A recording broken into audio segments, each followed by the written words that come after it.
Today we are looking at exponents. When we evaluate exponents, we have to realize that it is repeated multiplication. So when I have 4 to the third power, my exponent is the 3.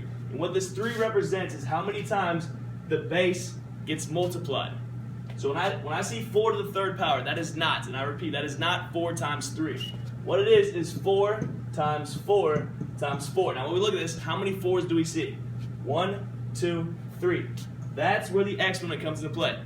You multiply the base, which is 4, over and over and over, however many times our exponent says. So when I have 4 to the third power, I have 4 times 4 times 4. Now let's break it down. Take the first 2 first. So I got 4 times 4, which is 16. Just drop down this next 4. 16 times 4. When you do 16 times 4, you work it out, we get 64. So 4 to the third power, again, is not 12. It is 4 times 4 times 4, which gives me 64. Example 2. How would I read this?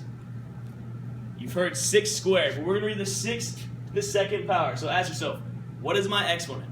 The exponent is 2, which means that I'm going to multiply the base over and over just 2 times. So our base is 6. So when I write this out, it's going to be 6 times 6. Notice that is not 6 times 2. It's 6 times 6. And you guys all know that 6 times 6 is 36. So 6 to the second power gives you 36. Let's take one more look at this. How would we read this? It would be 2 to the 5th power. Exponent's 5. That means I'm going to write 2 5 times. 2 times 2 times 2 times 2 times 2. 2 times 2 times 2 times 2 times 2. All right, how many we got? 1, 2, 3, 4, 5. Perfect. Now, 2 times 2 is 4 times 2 is 8. Run out of room.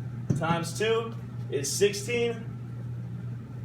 And last but not least, drop that last 2 down, and 16 times 2 is 32.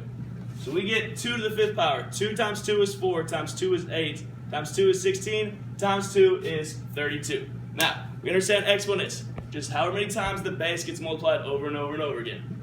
Now, nothing changes when we throw in fractions. Nothing changes. You know that when you multiply fractions, you go straight across, so nothing is going to change. When I see 1/4 to the third power, that's not 1/4 times 3.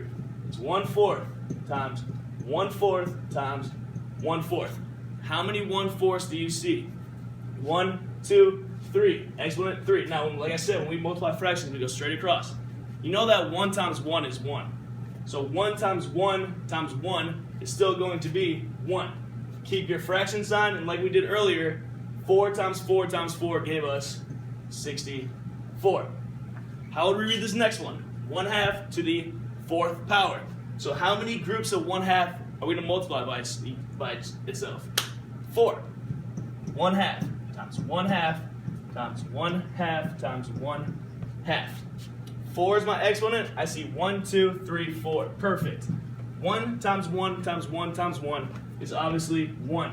Fraction bar, 2 times 2 is 4, times 2 is 8, times 2 is 16. My final answer, 1/2 to the 4th power gives me 1/16, or 1/16.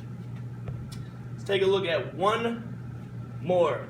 I see 2/3 to the 2nd power, or 2/3 squared, either way you want to say. My exponent is 2. That means I'm going to have 2 groups of 2/3. 2/3 times 2/3. Do the top first. 2 times 2 gives me 4. Fraction bar, 3 times 3 gives me 9. Excuse me.